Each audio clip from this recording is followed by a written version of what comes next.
Hello everyone, welcome my YouTube channel.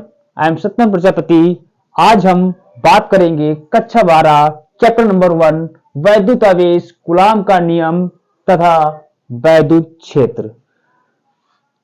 दोस्तों, ये chapter जो हमारे पास है ये बहुत ही सरल और बहुत ही इंपॉर्टेंट चैप्टर है, जिससे बोर्ड परीक्षा में मिनिमम 5 नंबर, 6 नंबर, 7 नंबर के पूछे जाते हैं। दोस्तों, जो कमजोर छात्र हैं उनके लिए टॉपिक सबसे मस्ट होता है, क्योंकि जब हमारी क्लास स्टार्ट होती है तो हमारे पास स्टार्टिंग से यही चैप्टर स्टार्ट होता है और हमें जो भी टीचर या स्कूल में, कॉलेज में पढ़ाया जाता है, ये स्टार्टिंग के 2-4 चैप्टर ऐसे होते हैं जो ज्यादा बार पढ़ाए जाते हैं। अर्थात जब हम मासिक टेस्ट देते हैं तो एक चैप्टर हमारे पास जरूर पूछा जाता है, त्रिमाही टेस्ट होता है तो हमें पूछा जाता है, छमाही टेस्ट होता है तब भी ये चैप्टर लगभग पूछा जाता है। अर्थात ये जो चैप्टर होते हैं स्टार्टिंग में 2 या 4-5 चैप्टर होते हैं जो सबसे ज्यादा इंपॉर्टेंट चैप्टर होते हैं, अर्थात सबसे जल्दी याद किए जा सकते हैं। जो आखिरी चैप्टर होते हैं दोस्तों, वो हमारे पास थोड़ा डिफिकल्ट आ जाते हैं। डिफिकल्ट होते नहीं हैं, डिफिकल्ट बन जाते हैं। डिफिकल्ट बन जाना क्या रीजन होता है कि हमारे पास जो आखिरी के चैप्टर होते हैं ये चैप्टर पढ़ाने के लिए हमें टाइम कम मिलता है। जब टाइम कम मिलता है तो जो भी टीचर होते हैं, प्रवक्ता होते हैं, लेक्चरर होते हैं, वो उन चैप्टरों को थोड़ा तेजी से घसीट देते हैं।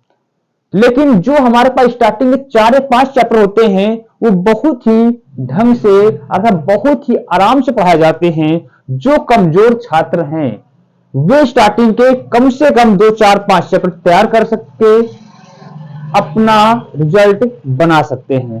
दोस्तों, टाइम को वेस्ट नहीं करते, हम फटाफट स्टार्ट करते हैं चैप्टर नंबर 1। जो भी इस वीडियो में बनाया जाएगा वो ज्यादातर आपके मोस्ट इंपॉर्टेंट क्वेश्चन होंगे। किस हिसाब से क्वेश्चन बनते हैं दोस्तों, वो आपके बताए जाएंगे चैप्टर नंबर 1 पे, इस वीडियो पे। दोस्तों, हम बात करते हैं चैप्टर नंबर 1 है वैद्युत आवेश।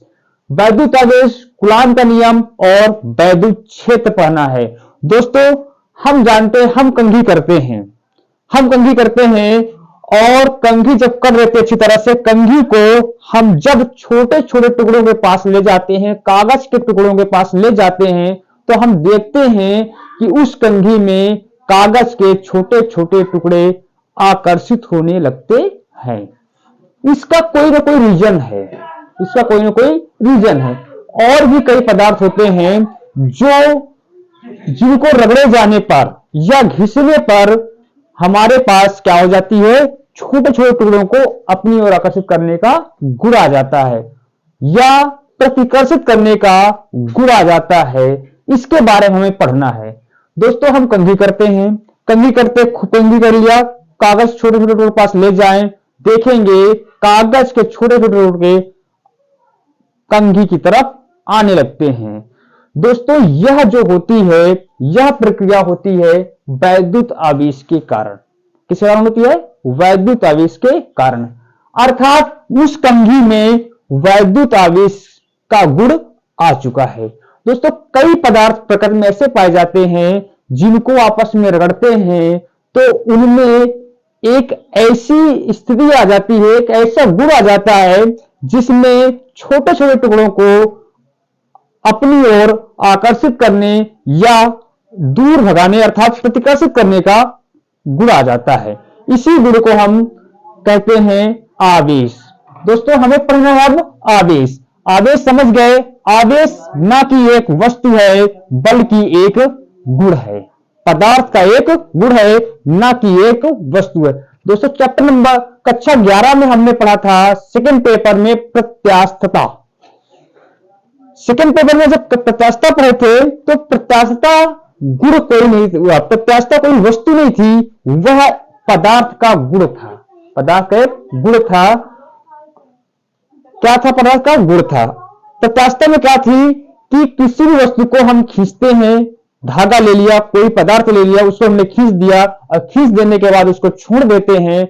अगर अपनी प्रारंभिक अवस्था में आ जाए तो इस गुण को हम प्रत्यास्थता कहते थे। कक्षा 11 में पढ़ा आपने। यहां पर भी वैद्युत आवेश है, वैद्युत आवेश न कि कोई पदार्थ है बल्कि एक गुण है। गुण है किसका? वैद्युत का गुण है, विद्युत का एक गुण है, विद्युत पदार्थ का एक गुण है। आवेश, आवेश क्या होता है? किसी पदार्थ, वैद्युत आवेश क्या होता है? वैद्युत आवेश एक प्रकार का गुण है जिसमें विद्युत या चुंबकीय प्रभाव का अनुभव कर सकते हैं। वैद्युत पदार्थ एक प्रकार का गुण है जिसमें हम वैद्युत या चुंबकीय प्रभाव का अनुभव कर सकते हैं, वैद्युत आवेश कहलाता है। वैद्युत आवेश कहलाता है जिसमें विद्युत गुण, कौन कौन से गुण? विद्युत और चुंबकीय गुण का अनुभव कर सके, वैद्युत आवेश कहलाता है। विद्युतीय गुण और चुंबकीय गुण का अनुभव कर सके, वैद्युत आवेश कहलाता है। वैद्युत आवेश जो हमारे पास दो प्रकार का होता है, कितने प्रकार का होता है? दो प्रकार का होता है। एक धनात्मक आवेश, धनात्मक आवेश, एक होता है ऋणात्मक आवेश। दोस्तों धनात्मक आवेश, ऋणात्मक आवेश की भी अपनी एक कहानी है। दोस्तों हमारे पास अगर हम कोई भी एक छड़ ले लें, एक छड़ ले लिया, इस छड़ को हमने किसी पदार्थ से रगड़ दिया, क्या कर दिया? रगड़ दिया, घर्षण करा दिया। घर्षण माने होता है रगड़ना, रगड़ दिया तो यह पदार्थ में, इस पदार्थ में और इन दोनों पदार्थों में, इन दोनों पदार्थों में से आवेश आएगा इलेक्ट्रॉनों के कारण। जो भी आवेश आएगा इनके इलेक्ट्रॉनों के कारण आएगा। अगर हमारे पास रगड़े जाने पर इसके अपने इलेक्ट्रॉन होते हैं, इसके अपने इलेक्ट्रॉन होते हैं। अब रगड़े जाने पर इस या तो यह पदार्थ, यह छड़ इसको इलेक्ट्रॉन देगा या तो फिर यह पदार्थ इस छड़ को इलेक्ट्रॉन देगा।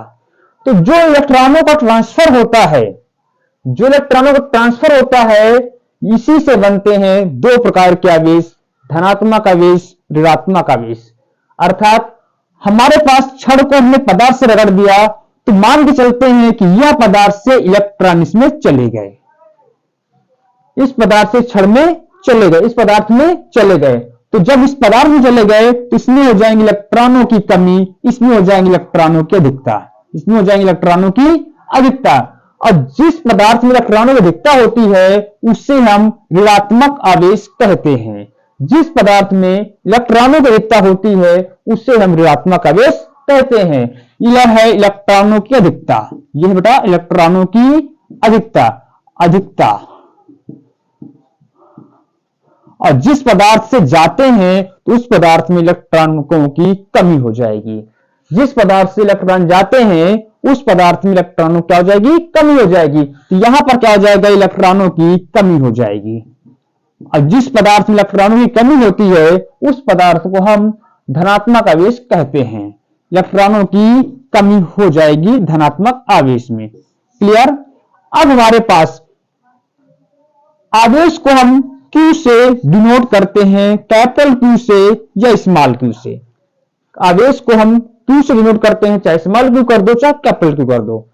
इसका मात्रा कूलाम होता है। मात्रा क्या होता है? कूलाम होता है। क्लियर? अब हमारे पास कूलाम के लिए एक सूत्र बनता है। ट्रांसफर क्या हो रहा है? इलेक्ट्रॉन। अब जब इलेक्ट्रॉन ट्रांसफर हो रहे हैं तो उनकी एक संख्या होगी, कितने इलेक्ट्रॉन ट्रांसफर हो रहे हैं। मान के चलते हैं कि इस छड़ से इस पदार्थ में n इलेक्ट्रॉन ट्रांसफर हुए, इस छड़ से इस पदार्थ में n इलेक्ट्रॉन ट्रांसफर हुए, तो वैद्युत आवेश का मान आ जाएगा जितने इलेक्ट्रॉन ट्रांसफर हुए इलेक्ट्रॉनों की संख्या और एक इलेक्ट्रॉन पर आवेश की मात्रा, अर्थात Q बराबर हो जाएगा N इंटू E। यह हमारे पास सूत्र बन गया। एक नंबर क्वेश्चन पूछा जा सकता है कि एक कूलाम आवेश में, एक कूलाम आवेश में कितने इलेक्ट्रॉन उपस्थित होते हैं। एक कूलाम आवेश में कितने इलेक्ट्रॉन उपस्थित होते हैं। बहुत ही मोस्ट क्वेश्चन है कि सबसे ज्यादा बार पूछा गया है एक कूलाम आवेश में कितने इलेक्ट्रॉन उपस्थित हैं, एक कूलाम आवेश में कितने इलेक्ट्रॉन उपस्थित हैं। बस सीधा सवाल लगाएंगे, एक कूलाम आवेश अर्थात Q का मान कितना है? एक कूलाम। कितने इलेक्ट्रॉन उपस्थित है अर्थात N की वैल्यू पूछा गया है, अब एक इलेक्ट्रॉन पर जो आवेश की मात्रा होती है वो फिक्स होती है, अर्थात ई का मान होता है 1.6 गुणे 10 के पावर माइनस का 19। दोस्तों आपको बता देते हैं, जो इलेक्ट्रॉन होता है, इलेक्ट्रॉन पर ऋणात्मक चार्ज होता है, इलेक्ट्रॉन पर ऋणात्मक चार्ज होता है। सूत्र लगाएंगे Q बराबर N इंटू ई, एन के साथ गुणन है, दूसरी तरफ आएगा भाग में, एन बराबर हो जाएगा Q अपान ई। वैल्यू रखो एक, इसका मान रखो 6.6, सॉरी Q का मान क्या, E का मान क्या बताओ 1.6 गुणे 10 पावर माइनस का 19, 10 पावर 19 ऊपर जाएगा प्लस में हो जाएगा, तो n बराबर बन जाएगा 1.6 गुणे 10 के पावर प्लस में 19।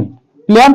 हमारे पास n बराबर 10 के पावर 19 को हम इस प्रकार से लिख सकते हैं, 10 के पावर 19 इक्वल टू 10 की पावर 18 गुणे 10, तो लिख देंगे 10 गुणे 10 की पावर 18 बटे 1.6, दशमलव हटाएंगे, जीरो बढ़ाएंगे, भाग देंगे, 16 पंचे 16 छंका 96.40, 16 दूनी 32, 8 16 पंचे 80 गुणे 10 की पावर 18 इलेक्ट्रॉन, अर्थात हमारे पास एक कूलाम आवेश में 6.25 गुणे 10 की पावर 18 इलेक्ट्रॉन उपस्थित होंगे।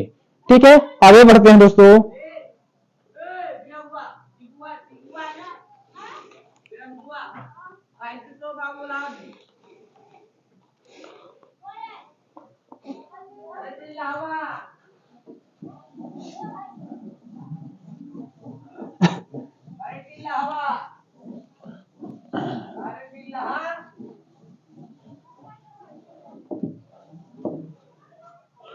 दोस्तों अगला हमारे पास क्वेश्चन और पूछे जाते हैं कि एक चालक में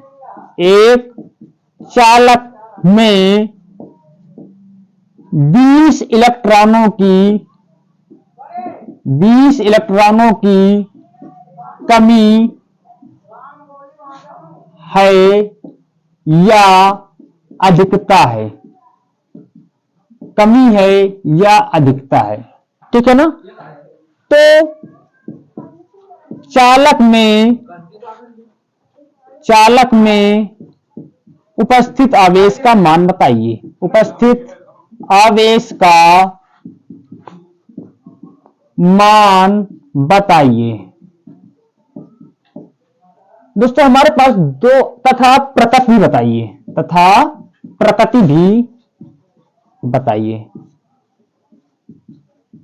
सबसे ज्यादा बार पूछे जाने वाले प्रश्न, हमारे पास लिखा है एक चालक में 20 इलेक्ट्रॉनों की कमी है या अधिकता है, तो चालक में उपस्थित आवेश का मान बताइए।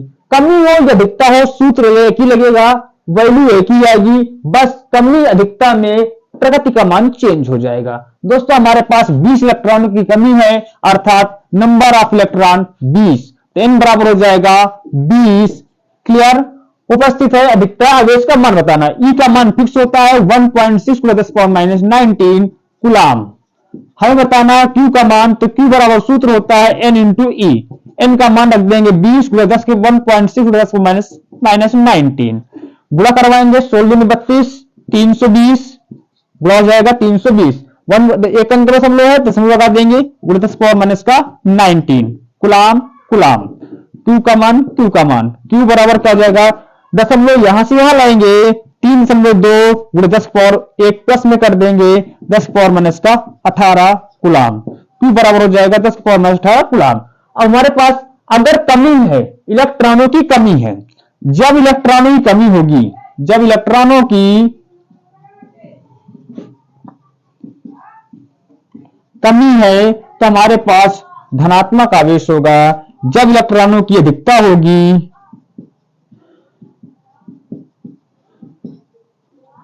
जब इलेक्ट्रॉनों की अधिकता होगी दोस्तों, तब हमारे पास निगेटिव चार्ज आएगा।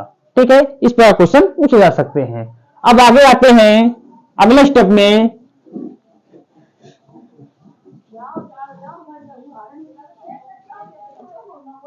दोस्तों अब हम आते हैं कूलाम का नियम। एक स्टेप हो चुका, हमारे पास दूसरा स्टेप आते हैं कूलाम का नियम।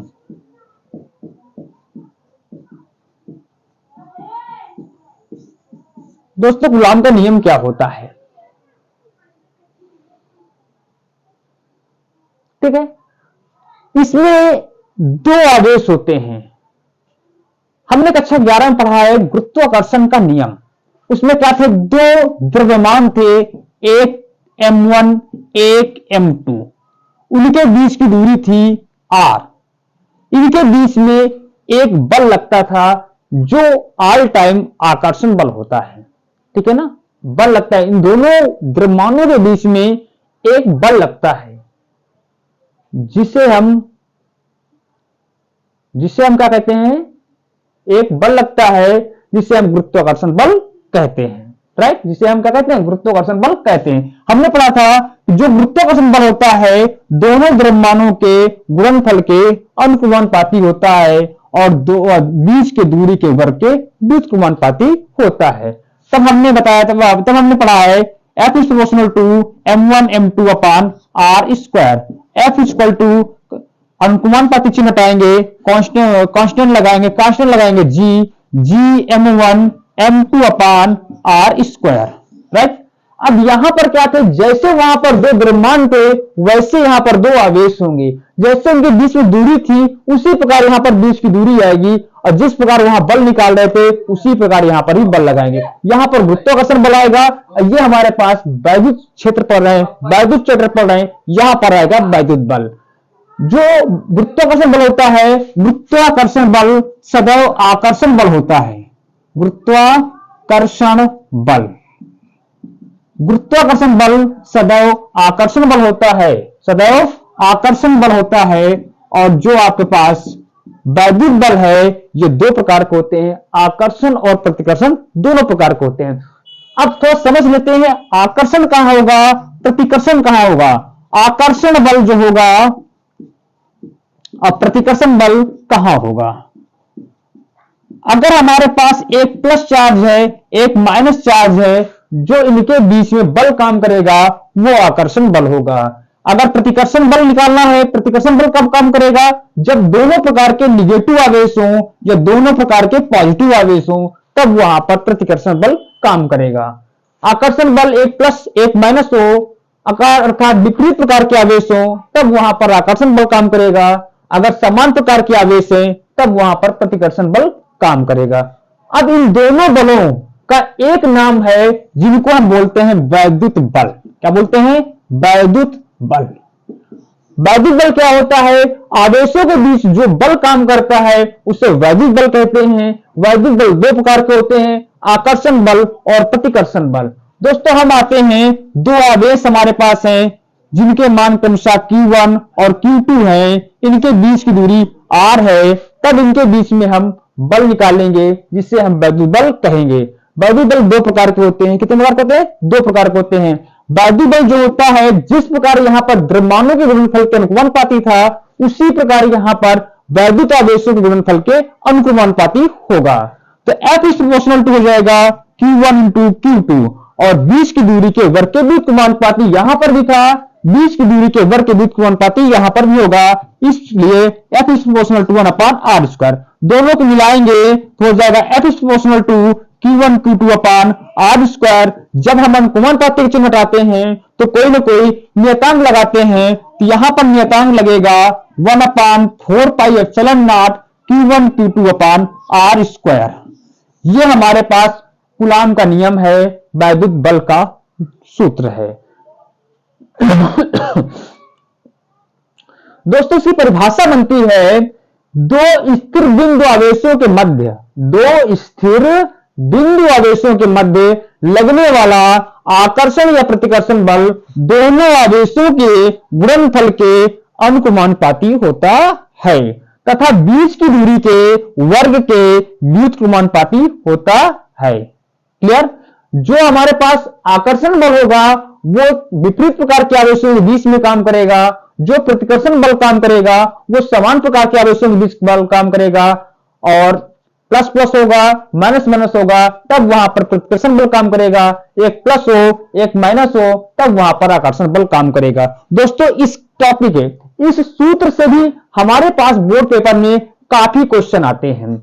अब हमारे पास जो क्वेश्चन आते हैं उन क्वेश्चन में जो आवेश के मान होते हैं अर्थात Q1 Q2 के जो मान होते हैं वो माइक्रो कूलाम में होते हैं। किसमें होते हैं? माइक्रो कूलाम में। दोस्तों, एक कूलाम में 10 की पावर 6 माइक्रो कूलाम होते हैं। अगर हमारे पास माइक्रो कूलाम यूनिट दी जाए तो माइक्रो कूलाम को सबसे पहले हम कूलाम में चेंज करेंगे, जिसका मान होता है 1 माइक्रो कूलाम बराबर 10 के power minus 6 coulomb. 1 micro coulomb बराबर 10 के पावर माइनस 6 कूलाम। जो हमारे पास सवाल में आते हैं, दूरियां आती हैं, दूरी ज्यादातर सेंटीमीटर में आती हैं, चाहे हम कह दें सेंटीमीटर में आती हैं या फिर मिलीमीटर में आती हैं। कोई भी यूनिट मात्रक आए, उसको दूरी को हम चेंज करेंगे मीटर में, तब हमारे पास जो बल निकल कर आएगा वो न्यूटन में आएगा। अब दोस्तों, हमारे पास जो नियतांक है, इस नियतांक का मान फिक्स होता है, जिसका मान होता है 9 गुणे 10 के पावर 9। 9 गुणे 10 के power 9 newton metre square upon coulomb square. Clear?